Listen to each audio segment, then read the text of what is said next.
साथियों, आजकल संबंधों को लेकर, पति पत्नी के बीच में टकराव को लेकर, प्यार को लेकर तरह तरह की चीज़ें, तरह तरह की बातें आती हैं और हमें ऐसा लगता है कि आज की डेट में जो पति पत्नी के, हस्बैंड वाइफ के बीच के जो संबंध हैं वो बहुत ज़्यादा अच्छे नहीं रह गए हैं। तलाक के केस बढ़ रहे हैं, बार बार तलाक के एडवोकेट भी बहुत ज़्यादा बढ़ रहे हैं और तलाक के लिए हमें ये बताया किसी ने कि सर आजकल पति पत्नी तलाक के लिए मुहूर्त निकलवाते हैं। और साथियों, इस पर तो तुर्रा ये कि मुझे ऐसी बहुत सी डिटेल मिली और बहुत सी बताई भी लोगों ने और नेट पर भी अवेलेबल है कि जो सेलिब्रिटीज होते हैं, बड़े बड़े हीरो हीरोइन होते हैं, वो जब तलाक लेते हैं तो उसके बाद उसको सेलिब्रेट भी करते हैं जैसे शादी का सेलिब्रेशन होता है। सोचा हम कहाँ जा रहे हैं? हमारी भारतीय संस्कृति और सभ्यता इसके लिए नहीं कहती। वास्तु आपके संबंधों में मधुरता घोले, खटास ना लाए, कभी कड़वाहट ना लाए, इसके लिए प्रयास करता है हमारा वैदिक वास्तुशास्त्र। आज हम इसी पर चर्चा करेंगे और इसमें एक बड़ा रोल निभाता है मिरर यानी दर्पण। कैसे, जानने के लिए चलेंगे इस वीडियो पर आखिर तक। साथियों, बहुत बहुत हार्दिक अभिनंदन करता हूं आप सबका अपने इस चैनल पर, जिस चैनल में हम बातें करते हैं वास्तु की और साथ साथ बातें करते हैं ऊर्जाओं की। जी हां, आपका जीवन सुखमय बने, कोई कांटा ना आपके रास्ते में आए और आगे बढ़ते रहें। प्यार और संबंध बहुत बड़ी बात होती है और ये मधुर संबंध तभी मिलते हैं जब हम उसको बनाने के लिए प्रयासरत रहते हैं और साथ साथ हम अपनी सभ्यता संस्कृति को लेकर चलते हैं अपने साथ। समाज बहुत आगे बढ़ गया कि हमने कोशिश की कि हम वेस्टर्नाइज बन जाएं। साथियों, हम वेस्टर्नाइज तो बन ना पाए और इंडियनाइज रह ना पाए। तो हुआ क्या, संबंधों में कड़वाहट आनी शुरू हो गई। वास्तु एवं दर्पण, वास्तु के हिसाब से अगर आपके घर में अगर दर्पण आपने गलत जगह पर लगा रखा है, वास्तु से लगा हुआ नहीं है, तो वो संबंधों में कड़वाहट पैदा कर सकता है। ये जो डाइवोर्स होते हैं, संबंध विच्छेदन जो होता है, इसके लिए बहुत बार जो दर्पण है ये भी कारण बनता है। पति पत्नी के बीच में मन मुटाव चलते रहते हैं, झगड़े होते रहते हैं, बहस होती रहती है, उसमें भी इस दर्पण का बहुत बड़ा रोल होता है। ऐसे तो और भी बहुत से कारण होते हैं। कई बार ऊपर बीम जा रहा होता है, कमरे में बहुत सारी नेगेटिव चीज़ें होती हैं, खुली अलमारियां होती हैं, ऑफिस का सामान होता है, कंप्यूटर खुला होता है, और चीज़ें होती हैं, अस्त व्यस्त होता है, क्लटरिंग होती है। कारण तो बहुत सारे होते हैं, लेकिन एक महाकारण उसमें मिरर भी होता है। आप देख रहे हैं कि जब मिरर के अंदर किसी भी पति पत्नी का बेड जो है दिखाई पड़ता है, जब वो सोते हैं तो वो क्या करता है, एक थर्ड पर्सन की वहाँ पर उपस्थिति बना देता है। यानी दर्पण में हम दिखाई पड़ रहे हैं, इसका मतलब हमारे वहाँ पर एक ऑरा का एक और प्रतिरूप वहाँ पर क्रिएट हो जाता है और उसके क्रिएट होने से बहुत बार नेगेटिविटी बेडरूम में आ जाती है। और उसके आने के बाद नींद खत्म, झगड़ा शुरू, बहसबाजी शुरू हो गई, रात पूरी की पूरी बर्बाद। और जब ऐसे रोज ही चलेगा सिलसिला तो फिर कैसे बने रहेंगे मधुर संबंध, जरा सोचिए। होता क्या है कि जब बेड के सामने मिरर आता है, चाहे वो बच्चों का बेडरूम हो या किसी का भी हो, बच्चों के बेड के सामने भी मिरर नहीं आना चाहिए साथियों।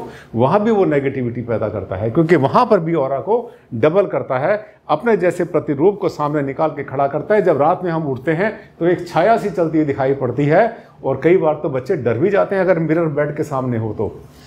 इसके अलावा कभी कभी क्या होता है कि जो मिरर होता है, जो दर्पण होता है, बेड के साइड में होता है। अगर कोई मिरर बेड के साइड में है और उसमें जो है आपका बेड दिखाई नहीं देता या लेटने के बाद दिखाई नहीं देते हैं, तो उससे कोई विशेष समस्या नहीं होती है। वैसे तो बेडरूम के अंदर मिरर को यानी दर्पण को अवॉइड ही करना चाहिए, उसको अलग बराबर में स्टोर में या ड्रेसिंग के अंदर रखें तो ज़्यादा अच्छा रहता है।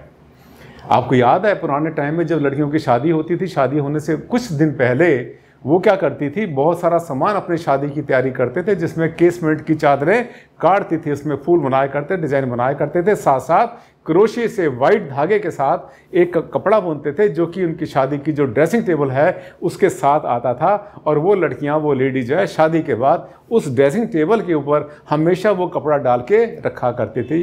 वही तरीका था और संबंध बड़े अच्छे चला करते थे, मधुर संबंध रहते थे। इसके अलावा कुछ बातें और ध्यान करना।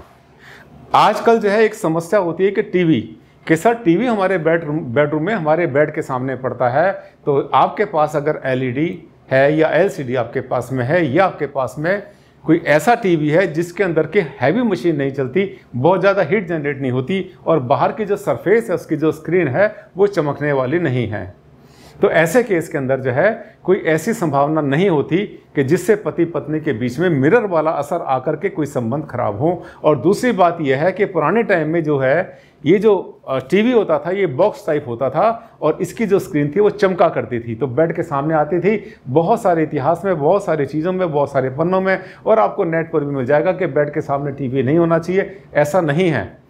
अब जो आते हैं ये टीवी, पहली बात तो उसमें शाइन नहीं है, चमक नहीं है। दूसरी बात यह है कि वो बेड के लेवल से, जहाँ सोते हैं आप, उसके लेवल से ऊपर होता है, इसलिए कोई नेगेटिविटी की संभावना भी नहीं रहती। लेकिन फिर भी एक कंसल्टेंट होने के नाते मैं आपको एक थोड़ा सा सुझाव देना चाहता हूँ कि अगर बेडरूम में आप टीवी ना ही लगाओ तो ज़्यादा अच्छा है, क्योंकि सोने से पहले आप जो दृश्य देखते हैं वो सारे दृश्य आपके माइंड के अंदर जो है पूरी तरह से रजिस्टर हो जाते हैं, और वो जो चीज़ें हैं रात को सपने में आपके सामने आती हैं। बहुत बार लोगों की नींद खराब होती है, डर लगता है और उनको बुरे बुरे सपने आते हैं, तो उसके लिए बहुत बार हमारा टीवी भी रिस्पॉन्सिबल होता है। वास्तु में एडवाइस की जाती है कि टीवी को जगह अपने आप लॉबी में दें या अपने ड्राइंग रूम में दें, जिसने देखना वहीं पर देखे, और उसके बाद अपने जब बेडरूम में जाएं तो वहाँ जाके सो जाएं, क्योंकि बेडरूम जो है वो सोने की जगह है। और बच्चों के बेडरूम के अंदर तो टीवी और भी ज़्यादा घातक होता है, क्योंकि इलेक्ट्रोमैग्नेटिक रेडिएशन तो उनको ख़राब करते ही करते हैं, साथ में आपको नहीं पता कि आपका बच्चा रात में क्या देख रहा है। जागना आपका काम, जगाना मेरा काम। अगले वीडियो में फिर आपसे मुलाकात करूंगा। और हाँ, अगर आपको वीडियो अच्छा लगा तो लाइक करना, शेयर करना मत भूलना, सब्सक्राइब कर लेना चैनल। आज के वीडियो के लिए इतना ही, और बहुत जल्दी आपसे फिर मिलता हूं मैं एक नए टॉपिक के लिए। तब तक के लिए जय हिंद, जय भारत।